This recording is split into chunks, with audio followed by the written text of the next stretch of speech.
Hashem, we are learning Moed Katan Daf Ches. We left off on Daf Zayin Amid Beis, 4 lines before the bottom of the Amid. We are in middle of the Sugya. We are learning 2 different sources that teach us that the Tumah of Tzaras, using the words of Chazal, is B'koyen Talya Milsa. Depends fully on the declaration of the Kohen, with the nuance of does the Kohen even have an option to hold back his ruling, or whether he must give a ruling. Regardless, the Tumah only comes about when he renders his ruling. There is no, since he said that ruling, there's no retroactive Tumah. And again, as we'll go through a couple of more details as we conclude and unpackage the Sugya, we will also see that the Tzaras signs may not be examined at night. We'll find different sources for that. And on Daf Ches, we're going to start another Mishnah speaking about another topic about not doing activities that can dampen the joy during Chol HaMoed, and that's the following. As some details are written in Yerushalmi, it was common at times in certain places that when a person lost a relative, that relative would be interred, would be buried, lechatchila, only for a small amount of time, in many cases for 1 year, whether it was on the first yard site or prior to that. But when we intuited that the flesh decomposed and all that is left is the skeleton, they would take out the remains. They would be malakate the atzamis. They would gather the bones and they would reinter the bones, the remains, with that person's family. So there was like family burial plots, but when someone passed away and the father is there and the grandfather is there and they're going all the way back, they were buried in location A. When someone passed away, they would bury the person in location B for a while, and at some point when there was no flesh left, they would reinter the person together with one's family.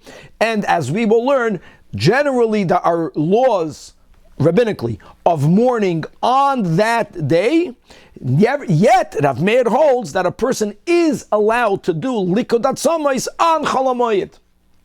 And we'll explain why don't we say, like we learned in the previous sugya, v'samachta b'chagecha, don't do things on Chol HaMoed that will dampen your joy. We'll see that. We will also learn a little bit about eulogizing and limitations to eulogizers, also connected to Yom Tiv. On Daf Ches Amid Beis, we're going to have another Mishnah that's going to speak about Tircha Yisera. So just like we learned on Daf Zayin, this concept of different levels of damage, like Hefsid Meruba, we're going to learn now about exertion. So we learned about excessive exertion, but we're going to learn about levels into that and how that will affect those things that we may or may not do on Chol HaMoed. And another clarity that we will have is that during the times of Chazal, there were 2 styles of burial plots. Style number 1 is that they used to build catacombs, which means that they would build underground like a cave, under the ground, and in the cave's walls they would hew out horizontal little slots, and in them people would be laid to rest. The other way they would bury is that they would build a little building above the ground in which they would bury the person who passed away. Until today it's common in many places like in Har HaZeisim that today we bury in the ground. But over that location, they don't just put like a stone or a marble, matseva on the ground. They build something up. And they build like a box above the ground, and it's almost as if you can put someone in that box. Right? All of the Bay, right? Kevin keeps on posting from Tzfasir HaKodesh, all these holy places where tzaddikim are interred, that you have above the ground, you have like this, and it covers the entire body, like this big mound. They used to bury people in it in the times of Chazal. And we'll see how all of that will relate to the dinim of Chol HaMoed. We're going to have on Daf Ches Amid Beis the other Mishnah that's going to speak about getting married on Chol HaMoed. the concept we're going to begin the sugya of ein ma'arvin simcha b'simcha. We don't mix one joy with the other. We're going to learn other details about sewing on Chol HaMoed and many other activities which may or may not be permitted on Chol HaMoed. Without any further ado, Chavra Daf Zayin Amid Beis, 4 lines before the bottom of the Amid, we're learning the sugya of tzaras on Chol HaMoed, whether you could show it to a kohen, whether you may not show it to the kohen, and all of that is based on the premise that the tumah is totally dependent on the declaration of the kohen. And when he makes that declaration, it's not like when a doctor discovers an illness, so the illness doesn't begin with the declaration of the doctor. The illness began before. It's not the case. By tzoras, it begins by his declaration. So we have either the source from a pasuk in Tazria, ubi yoim heira oizboy, or the other opinion holds that it's learned from a pasuk that we have in Parshas Mitzayda, where the Torah says explicitly that when the kohen knows in his mind that he is going to declare the house a house of leprosy, v'tziva hakohen upino asabayis, remove the articles in the house because they will only become tamei when he makes that declaration. And when that happens, whatever's in the house becomes tamei. So the solution to avoid that tumah is to remove it. So my benayu, first of all, is there any halachic difference between the source? So 2 approaches. Abaya holds, Amar, Abaya, 3 lines before the bottom. Remember this expression, Mashma ois dorshin iko benayu. There is not a halachic difference, but when you learn a pasuk in the Chumash, you have to know how to interpret it. That's an ika benayu. So when the Torah says ubi yoim heira ozboy, again, the context of that version, of that verse, as we spoke out in the last class, is that when a person has signs of leprosy from his head until his toe, fully white, for some reason that person is tahoid. But if there is a little bit of healthy skin that develops anywhere in the person's body, so it says that on the day that you show it to the kohen and he sees, aha, there is some healthy flesh, you're tamei. So what is that on the day? How do you learn? Pshat doesn't mean that there are days that b'chlal you don't show it to the kohen, or does it not mean that? Does it mean something else? If it means something else, then it's not a source. Then you have to go to Parshas Mitzayda. So the nafkamina is how to darshan psukim. Rava Amar, no, it's not true. Aside of that, aside of Mashma's darshan, there is a practical nafkamina that Rava Amar dvar harashus ikebenayu. According to Rebbe, who compares bodily tzoras to a house tzoras, just like you are allowed to tell, the Torah says, the kohen tells the person, remove your articles from your home. It's not bettering the performance of a mitzvah. It's just preventing your own financial loss. That is also a reason why one can delay going to a kohen, not showing the signs of leprosy. It doesn't have to be only because of a mitzvah. Right, Rabbi?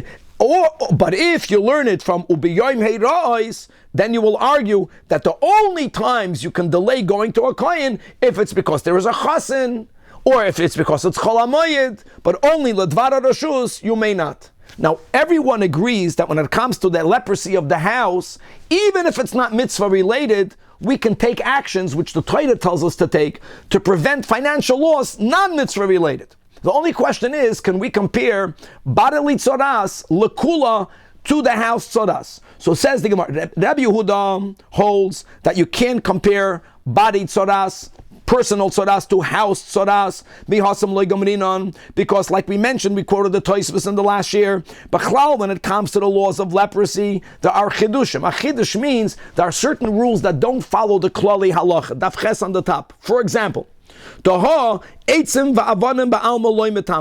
you should know that certain types of woodware, flat woodware, kalim that are flat, made out of wood, never become tamei. But you know what? Once the house is declared a house that is a leopard house, kalim in the house, even kalim that otherwise would not become tamei, flat earthenware, flat woodenware, or any kalim made out of stone, even with a receptacle, they will become tamei. So since there is a chiddush, you can't learn anything from it. However, Rebbe, but again, Rebbe holds that you could learn one from the other. There's only one challenge. The challenge is that if you don't go with Mashmois Darshan, if you don't go with that, in other words, if you're going to go with Rava's answer to exclude Abaya, if you're going to understand that really you have two sources, both V'tziva HaKoyin Upino As Habayis, which is about homes, but if you hold that you can learn the body from the home, then you have another verse, Ubiyoim Heiraz Boy. Why do you have to have two psukim telling you the same thing? So the Rebbe Omar, again, okay, it's very good. This is old behemshich to Rava, not to Abaya. That I agree that you can learn it from Ubiyoim Herois. The ikos of Rachmanu Ubiyoim Herois boy. If you only would have had that pasuk, Havamina Lodvar Mitzvah in Lodvar Shusloi. However, therefore the Torah has to write in Parshas Mitzvah V'tziva Koyin, and V'tziva Koyin Upinu As Habayis has nothing to do with mitzvahs.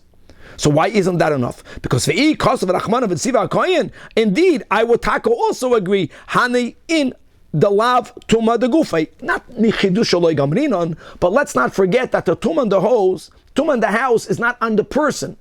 So maybe only over there are you allowed to be lenient, even not mitzvah related, to delay the declaration of the kohen. Avol tuma de gufay, emo, maybe you would think that mechsa chazile, that you must show it to the kohen ASAP. So that's why it's tzricha. Very good. Omar Mar, says the Gemara, we learned in the Braisa from the pasuk Ubiyoim Heira Oizboy that on the day, it says, and on the day that you will show healthy flesh to the kohen has to declare that person now tummy. And that was the limit. That Ubiyoim tells you that Yesh Yoim Sha'at Royaboy, V'yesh Yoim She'iyat Royaboy.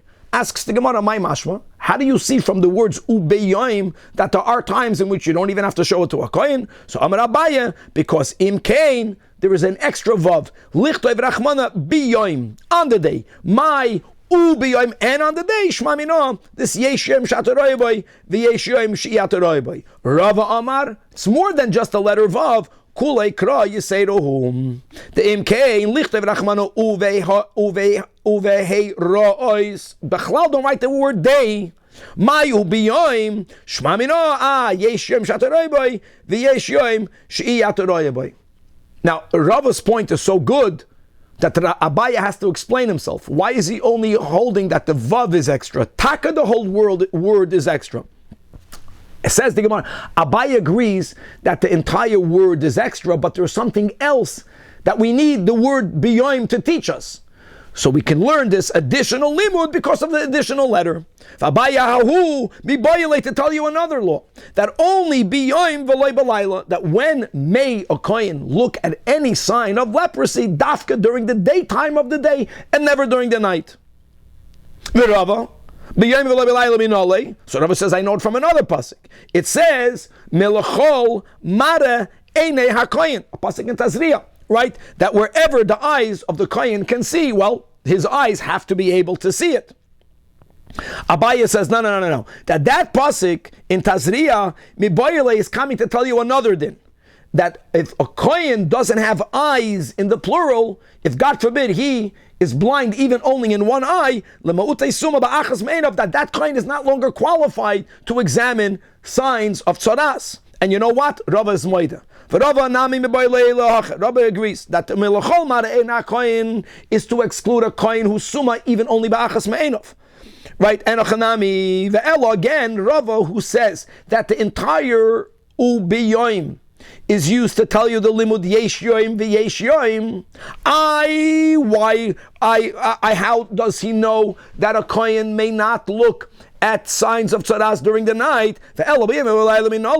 Answers the Gemara Nafkalei from another pasuk where it says that mikenege nira li baboyis, that when a person, this pasuk is in the parsha of tzaras habayis, thinks that, it's either the colors are green or red, with many details, exactly how must they appear, where must they appear. But if the person, the owner, thinks that what he's seeing, these signs, this discoloration of the stones of the home, is green and red, so he doesn't tell the kohen that I see tzoras. Something that appears like, it's a good learn, you have to be careful not to say something negative. Something that appears like a tzoras is appearing to me. Li. So we have a limud, it's appearing to me without the help of a candle. To me, the way it is, I can see it. Li v'loy la'oiri. To me, naked. To me, without the additional help of an oir, of a candle. The Abaye will tell you, good, very nice. I agree that this verse that's speaking about Soras Habayis is a source that Soras should only be seen at day and not at night when you need to have a candle. But again, that pasuk is speaking about Soras Habayis. The tzoras of a body is considered something more chamur because it's on the person's body. So Abaye says, since it's not as serious to begin with because it's not on the body, that is where, even though at night you know that there's a problem, you delay it until the day. But when the tumor is on the person's body, one might have thought, again, you may not even delay going to the kohen, and therefore even if the only way of examining to see whether the signs are signs of tzoras or not is by using some external help, which will be at night, a torch, fire, electricity, Kumash Malan, that even by Tzoras the Gufei, B'yoim Avoloi B'layla, so U'b'yoim is used, so you can only learn Yesh Yoim, V'yesh Yoim from the extra letter Vav, and with this we conclude the Sugya of Tzoras. So there's no point where they compare checking of a Sarat with a woman checking her blood. There's no comparison of the two, and the hours that it need to check. So I want to say like this regarding to what Kavan is saying. Just to know, if you remember in Megillah, when we were learning the sugya of the seven, Danny Fishman is not here, good. The seven prophetesses, or the seven prophetesses that Abigail, right, she was the one that she was going after David HaMelech, and she was with Chachma, she was getting him not to render a ruling that her husband Naval is Chayev Misa. And the way she did it, B'Chachma, remember that Kavan, that she went with, she had a mara. There was a stain of blood on a cloth whose color was questionable. So she went to show it to David, and David said David said, no, you can't. You're not allowed to look at this at night. So she said, yeah, you're right. Shkoyach. Take, you know what? You also cannot do at night. You can't render a capital case at night either. That whole Moed the Malchus, you're not yet a king. You're not a known king, whatever that back and forth was. But I want you to know like this, that halacha l'maisa, nowadays, when a sign of a nida or a potential nida is shown to a rav, if it's a sign that's borderline between a problematic or a non-problematic color, borderline, hitaka does not look at it at night to electricity. But you should just know that there are certain matters that are so clearly problematic or so clearly non-problematic that you should just know there are times that the Rav is allowed, even with the light which will make things look redder or makes things look not redder, he can still render such piskei dinim at night as well. With all the other pratim. You're right, Kevin, there is a correlation. And even during the day, you have to look at it in the shade of the sunlight. Okay, Chavra, moving on to V'oid Amar Rav Meir. Rav Meir, if you remember, on Daf Zayin, he was the lenient opinion.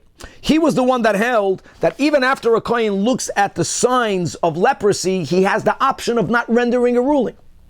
And therefore, there were certain scenarios where even though there is a downside, but since the kohen doesn't have to render a ruling, and there is also an upside, Rav Meir advocates go to the kohen on Chol Hamoed, which is a leniency, the fact that he doesn't have to render a ruling. So V'oid means there is another kula that we find uniquely from Rabbi Meir. And what is that? Like we spoke out in the intro, that during the times where it was relatively common for there to be two burials, the initial burial after the passing, the waiting of the period of time that it takes for the flesh to decompose.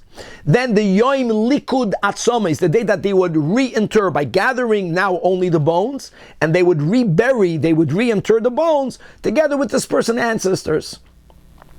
So says Rabbi Meir, Melakid Adam Atzomes Ave V'imo. You are allowed to reinter on Chol Hamoed. Why?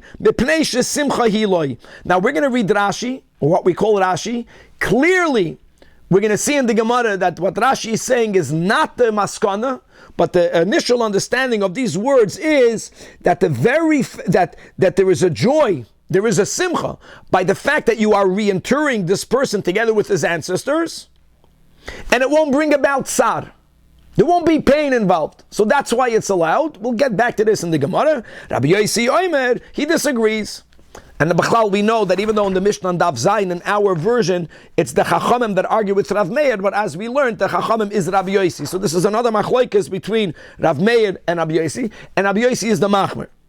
Evel huloi. No, the opposite. The day in which one re-inters becomes a day of mourning. And therefore, again, you're not allowed to bring about mourning that you could have delayed on Chol Hamoed.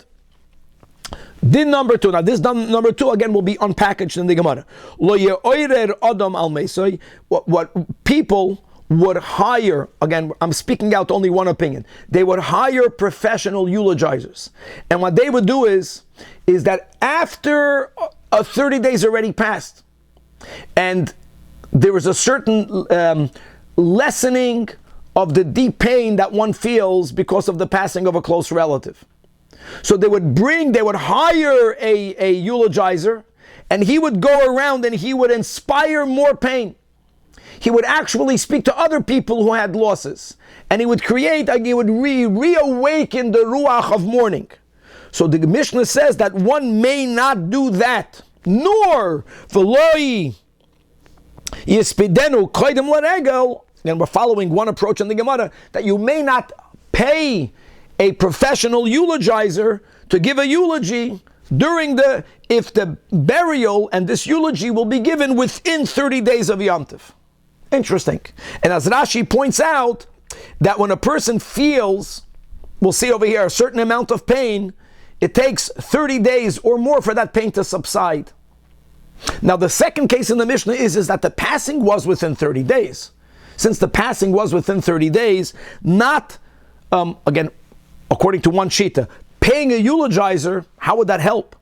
So we'll see in the Gemara more, or machlekes, how to understand this whole concept of either inspiring pain by eulogizing after 30 days of the passing, or even if the passing, it's within 30 days, but the passing itself is within 30 days of Yom Tov. There's some step that we may not do, which will extend the pain into Yom Tov, as we will see more details in the Gemara. So first of all, going back to the first din in the Mishnah regarding are we or are we not allowed to be malaked atzomis. Frek the Gemara v'riminu, I have a contradiction. We learned in a Braisa malaked atzomis of a v'imoy, that on the day that the person gathers these bones, hadezim esabel aleim kol hayoim, you're obligated to have a one rabbinic day of avelus. But it's a limited amount of time. It's only for that day. It doesn't even go into the night post. And not only that, that's not only if the bones were left exposed, but even if the sheet, the tachrichen, is not decomposed. So when they gathered the bones, they didn't see or have direct contact with the bones, which to a certain level diminishes, the pain is not as heavy. That also may not be done. So how can Rav Meir say you do it? Now let me just break this down into 2 steps. Step number 1 is, everyone knows that even though, true, on the day of Likud Atzamas, there is a rabbinic 1 day of mourning, that cannot happen on Chol Hamoed. As we know nowadays, no one should know, but if someone, God forbid, is even sitting Shiva, if Yom Tov comes in middle of Shiva, it breaks the Shiva. If Yom Tov comes in the middle of the Shloshim, it shortens the Shloshim. If there is a passing that happens on Yom Tov, you only begin the Shiva after Yom Tov. In other words, the fact that we have a Braisa that you have to keep 1 day of halachic avelus on the day of Likud Atzamas, we understand it doesn't mean that on Chol Hamoed you'll have to keep that day of mourning. No, it doesn't happen that way. If a person passes away on Chol Hamoed, there is no avelus on Yom Tov. However, there's 2 parts to avelus. There is the keeping of the laws of mourning, and then there is the tsar, the pain that you feel. And even when there is no halachic obligations of following through with the laws of avelus, but you feel pain. What's the fact that Chazal said that on the day of Likud Atzamas you're mechuyev to fulfill the laws of avelus? Why did they say that? Because they know that the mitzias is you're feeling tsar. So even like nowadays, God forbid, if a person loses one of the 7 close relatives over Yom Tov, just because they're not keeping the laws of avelus, what they don't feel tsar, they feel tsar. So when someone passes away, that's God's doing. God is, Dayan Ha'emes. God determines when a person will move on to the next level. But for us to choose the day of Likud Atzamas, how can Rav Meir say it's permissible? It brings about pain. Don't choose to bring yourself into a pain on Chol Hamoed. That's the kasha. So Amar Abaye, you have to reread the words of Rav Meir, and what Rashi wrote in the Mishnah is not this. Here's the word. Since a person is in a very heightened state of simcha, because of simchas hachag v'samachta b'chagecha, that person then won't feel the pain that you normally feel when you do likod atzamis. It's amazing. In other words, the minig was then, the halach yelech was to do likod atzamis. So people would dread it. Why would I do likod atzamis? And to imagine undigging and gathering the bones.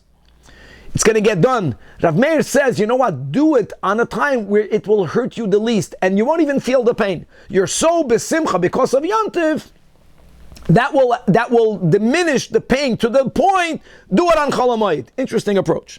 Let's go back. The next din of the Mishnah was about this either hiring lamenters, professional eulogizers, even if it happened many days after the passing, beyond 30 days of the passing, Adarabah, to bring back the mourning. Don't bring it back within 30 days of Yontif, nor make a hesped within 30 days of Yontif.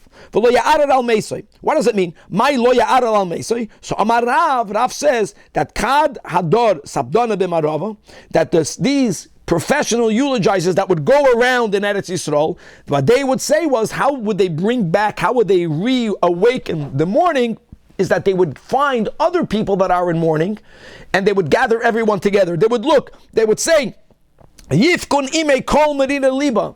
Who else had a loss?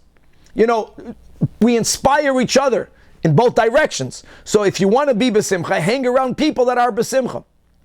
And here, if the goal was to bring people back into a deeper state of mourning, they would gather others who are also in their mourning.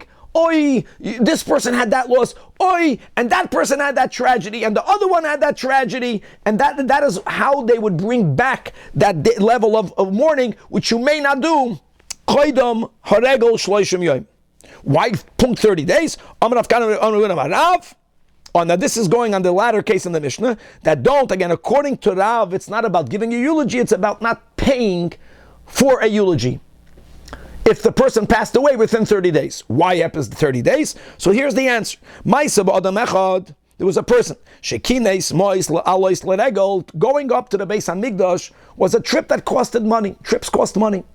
So people knew they're going to the Aliyas Haregel, and they would set aside money.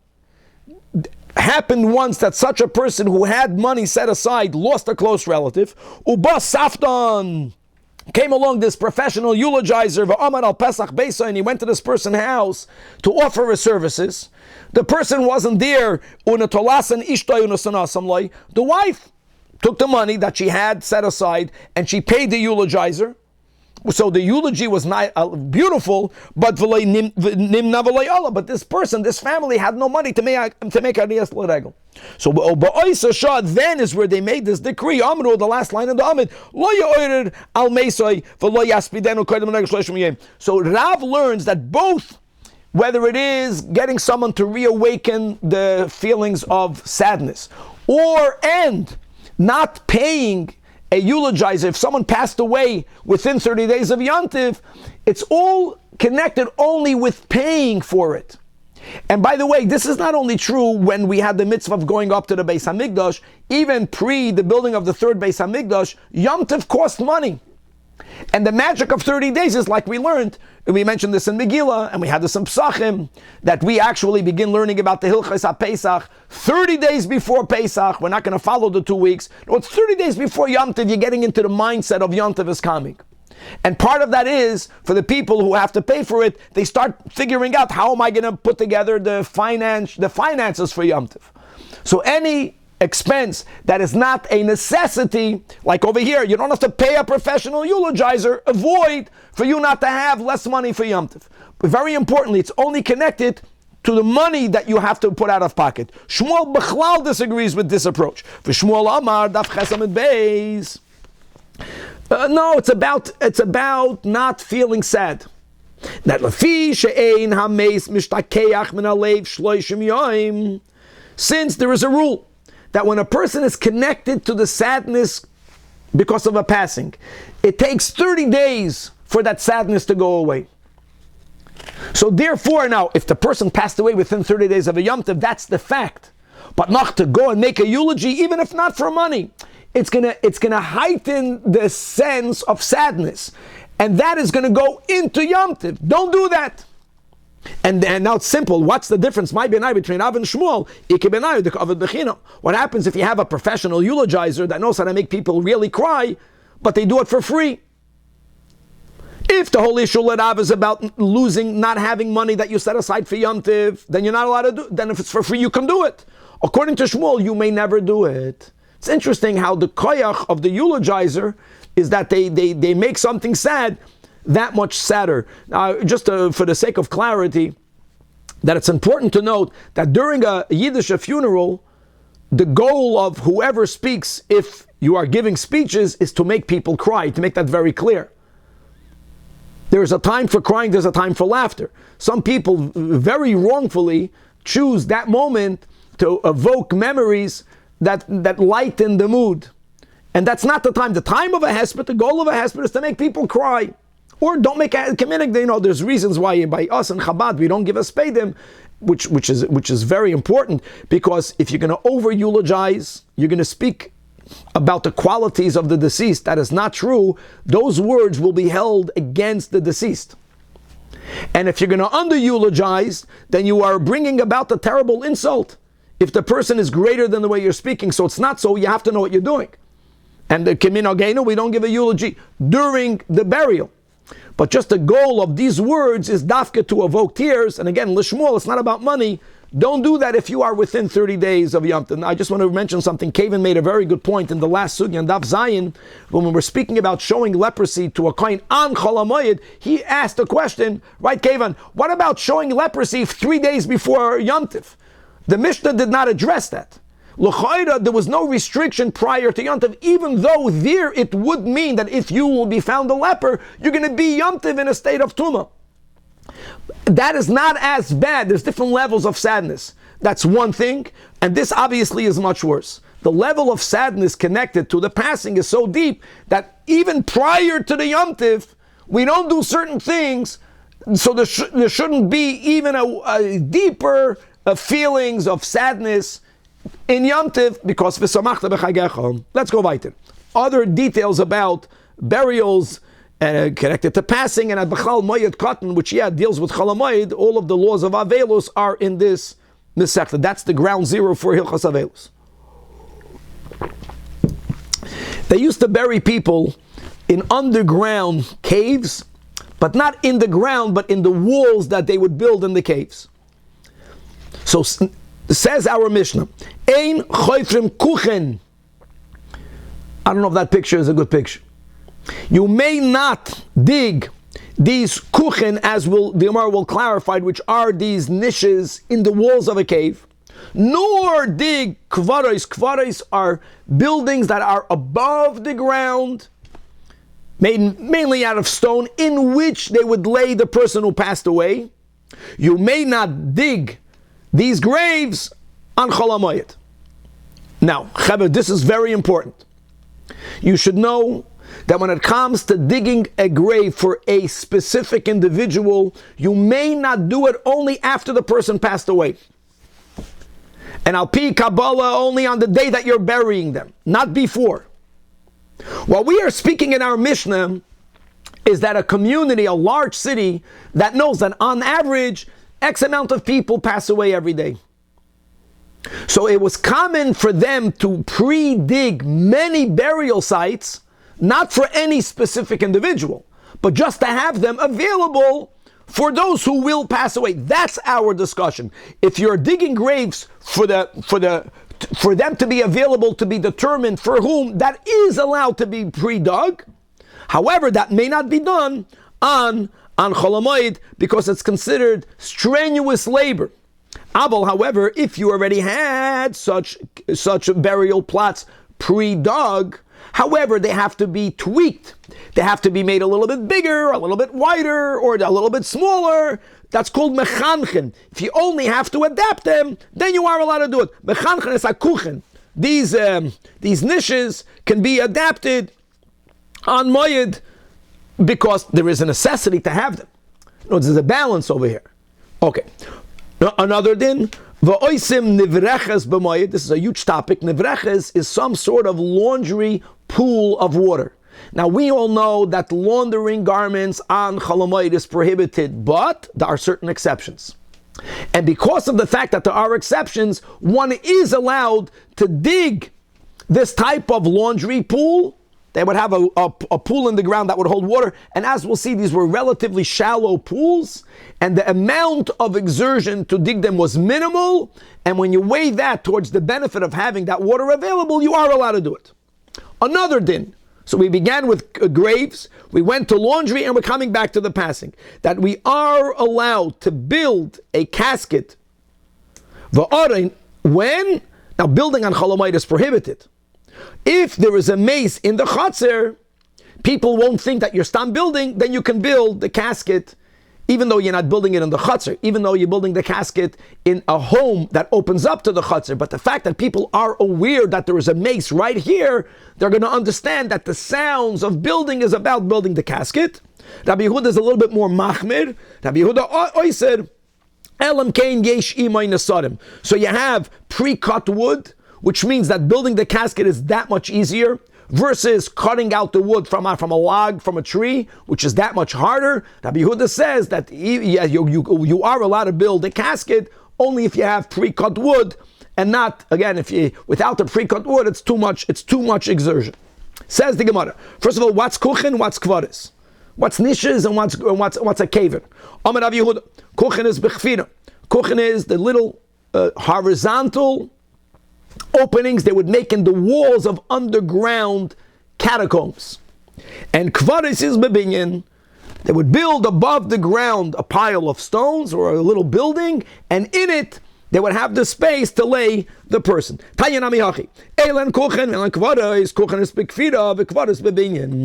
even though you may not make mass public graves on Chol Hamoed, avol, if you already made them and they only need to be adapted, so what does that mean? Adapting it goes both ways. If it was too long, you can make it shorter. You put a stone in, you put some earth in, which is even very little exertion. In the Baraisa, we learned even a little bit more exertion. You can even make it longer, or you can make it wider. Again, since you're not doing it fresh, it's not that much work, and therefore you are allowed to do it. Next din is v'oisem nevreches. You can make a wash pond, a laundry pond. My nevreches, Amar Rav Yehuda, that's called a bokia, a pond. It says in a Braisa that you can make a nevreches and a bokia, which means it's not the same. So Abaya clarifies, there's the gia, there's the primary pond, that's called the Nivreches, and the Bokia is called the Bar Giyam, the secondary pond. Both of them can be made on Chol Hamoed. Says in the Mishnah, you are allowed to make a casket as long as the mace is in that yard. Tanina lohada tanarabanan. So now, as we have in our Mishnah, we have now aligned with that the following Braisa. Oisim called Sarchi Ames. You can do all of the needs for someone who passed away on Chol Hamoed. We're speaking about Chol Hamoed, which means, for example, Goyz in Loisara, you can cut their hair. People that have the schus to be part of Chevre Kadishes, of Chesed Shalemis. So there's different menagim nowadays, right? If Shuki here is part of, whoever is part of these Chevre Kadishes will know that here they don't cut the hair, they don't cut the nails, they clean. At least they don't cut the hair, to my knowledge.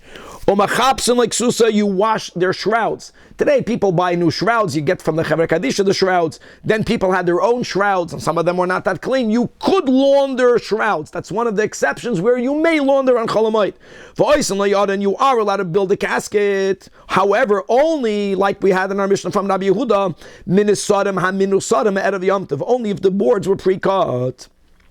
Rab Shimon ben Gamliel that af meviin eitzim, you are even allowed to begin the process of making cutting out the wood from the trunk of a tree, but only betzina b'toich beisai. In other words, there's more privacy there. It's less noticeable. Also, only because there is a mace in the chutzner. But if it's going to be that this in-between opinion, if you are going to be making a casket anew, then do that in your home and not in the yard. Next Mishnah. Moving on.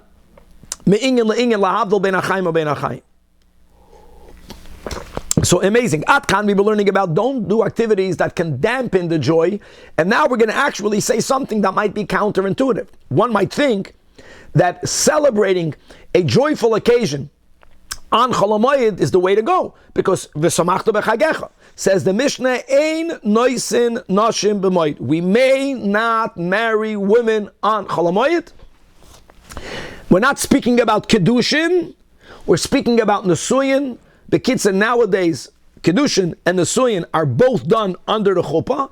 In the times of Chazal, the kedushin part of the marriage, which is translated as engagement, but that's a very inaccurate English translation.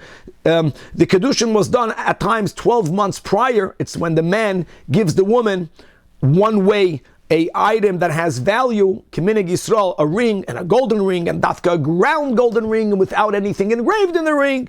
So that is not what we're speaking about. We're speaking about the second and final step of the marriage, Nesuyin, that may not be done on Chol HaMoed, regardless whether you are marrying a woman that was never married before, Psula, whether a person is marrying a widow, or if there is a case where Yibum is necessary, right? So if there's Reuven married Rachel, and Reuven passes away without having any children, not from Rachel, not from a prior marriage, not, God forbid, out of marriage, not even a mamzer, God forbid, no children, no descendants. Then if Reuven leaves a brother or brothers, there is a automatic halachic bond, zika, it's called zika, a bond between the widow and the brother or brothers, and that has to be dealt with either by cutting that bond off by doing an act of chalitza, or by doing yibum, which is basically marrying, the brother is marrying his wife's widow, which is a tremendous novelty, because you should know that one brother may never marry his brother's wife even after they are not together.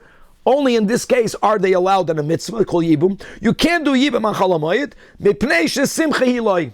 How amazing is that? Mipnei shesimcha hiloi. That should be a reason why you should get married on Chol HaMoed. The Gemara will explain what that means. However, there's only one type of marriage that is permitted, which is called someone who's machzir es girushasi. If a man divorced his wife, as long as she did not remarry, as long as the original husband is a non-kohen, kohen cannot marry a divorcee even if it's his divorcee. So if a man is remarrying his wife, his ex-wife, that is allowed to be done on Chol HaMoed, because the simcha is not that intense. Again, you would argue the more simcha the better, not here. So that's the only exception. Another din, a woman is allowed to tend to her both hygienic needs and to put on cosmetics and makeup. That is allowed to be done on Chol HaMoed. However, Rabbi Yehuda gives one exception. Rabbi Yehuda Ayman, lo yisasud, that there was a certain type of application of lime that was common then. That woman would put lime on their bodies and then they would rip off the lime, and that would be some sort of depilatory that would take off their hairs. That may not be done on Chol HaMoed, because even though in the long term it beautified them, but the immediate effect was mipnei shenivul hula. It would make the skin look very red and bring about rashes. There would be a short-term, not attractive effect, and because of that, you cannot do it on Chol HaMoed. Final din, next din in the Mishnah is about sewing. Obviously, we're speaking about garments that you need for Yom Tov, but still, can you sew? So it depends. If you are a hedyot, a layperson, you're not skilled, even when you do the best you could, it's not professional, then yes, just stitch up what you need to stitch up. That's what's not mentioned, but you should know that's only because the garment you need either for Chol HaMoed or for Yom Tov. But if you think you are a professional tailor, then machliv, you have to purposefully use a unusual stitch to make a shinoi. Next, the way they had beds in the times of Chazal is they had a bed frame like we do, but the mattress or the hay, or whatever it is that the person slept on, was laying on ropes that were intertwined and woven on the outer boundaries of the bed frame.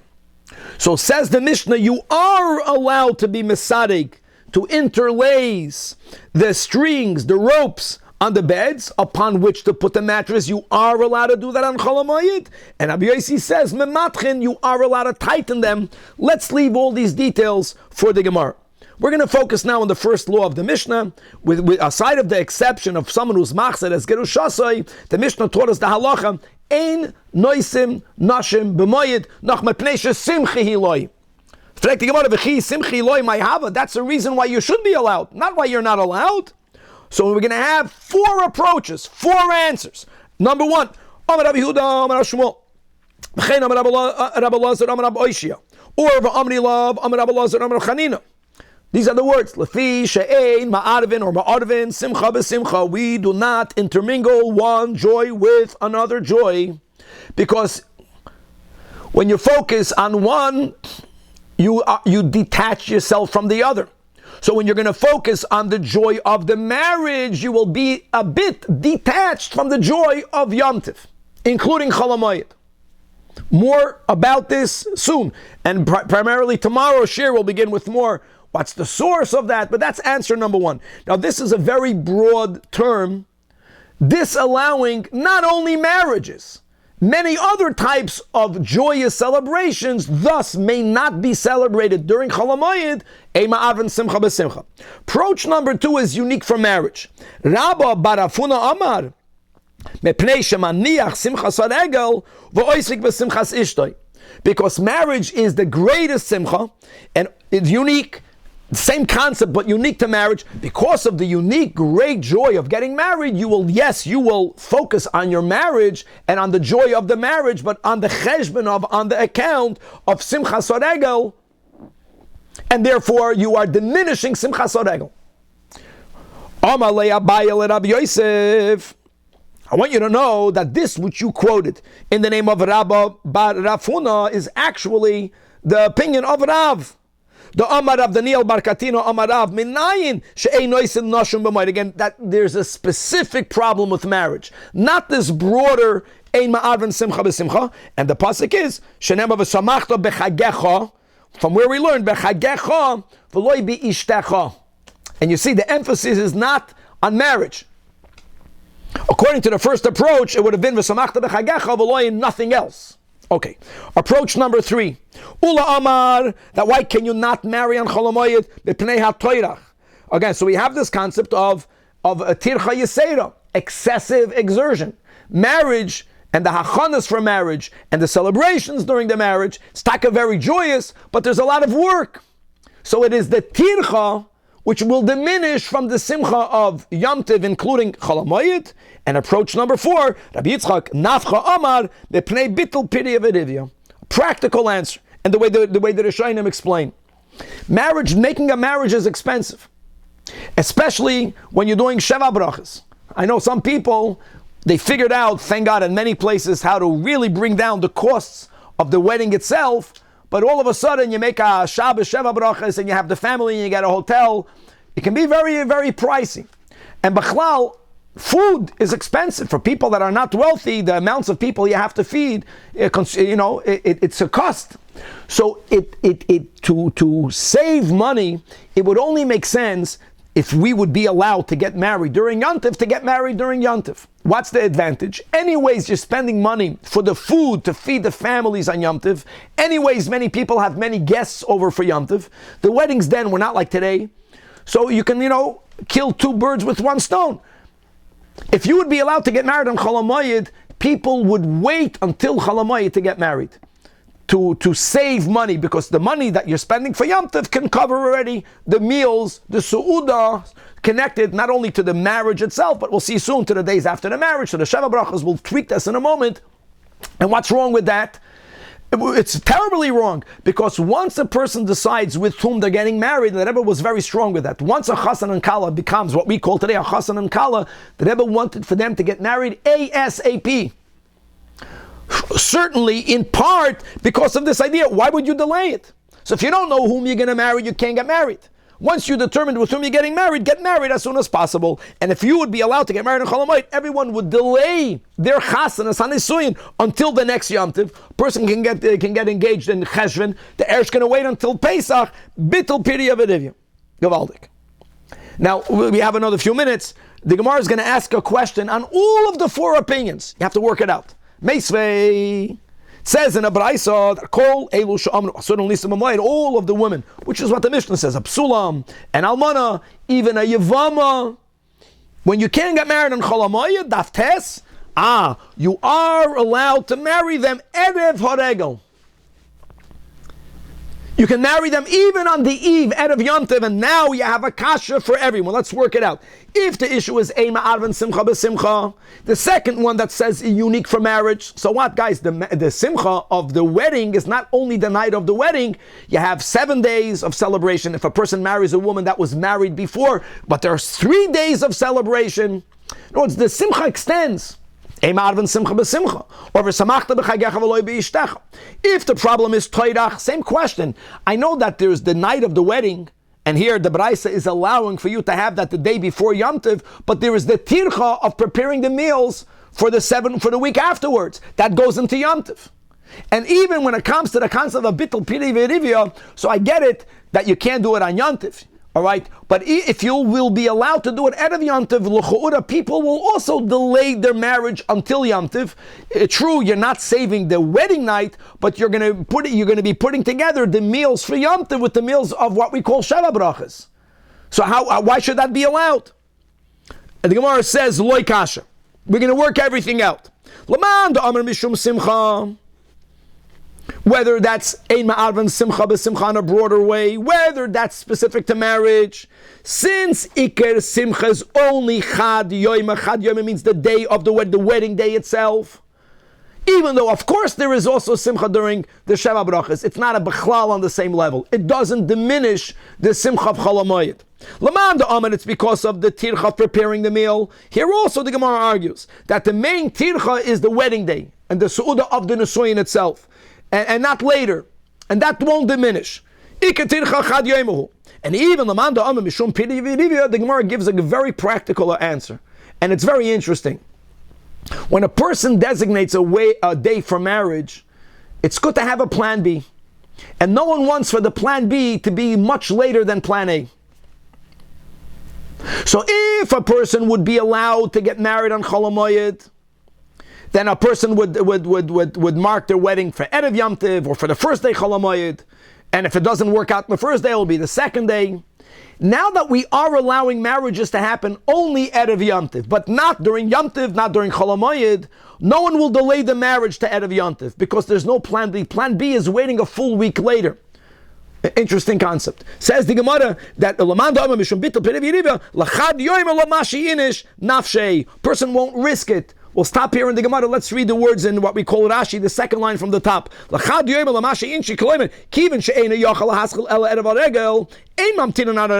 won't say, I'm going to do it Erev Yom Tov and I'll save some money at least for Sheva Brachas because the Dilma Misrami Milsa, maybe something will happen. He won't be able to do it Erev Yom Tov. And now that we paskin, you can't get married anytime during the 7 days. So then a person is going to have to wait until the next week. Doesn't justify this. Allowing a person to get married Erev Haregel won't be an incentive for people to wait until Erev Yom Tov. They will get married earlier. There won't be a bittul of Piri V'Rivya. I just want to bring out the following challenge with all of that, just for people to be aware nowadays, halacha l'maisa, that when you have a wedding date set, if there is a change of date, and we really do everything we could for that never to happen, but if there is a change of date, there has to be another Shivas Nekiyim. Nowadays, there's something called Dam Chimud, and once the date changed, so just nowadays, halacha l'maisa, if there was a wedding to happen, like today's Sunday, and something happened, and you're going to do it not today, you can't do it Monday. You have to have another 7, you have to wait a week anyway. But obviously that was not the way they followed during the times of the Gemara, and that's why they were able to push it off a day or two. And the Gemara therefore says there won't be a bittul piri of Yerivah because no one likes to rely on a plan B. If plan B is more than a week later, we'll stop here, God willing. Tomorrow, beautiful, important adaf with Samagadata, beginning with what's the source of Ein Ma'arvin Simcha B'Simcha.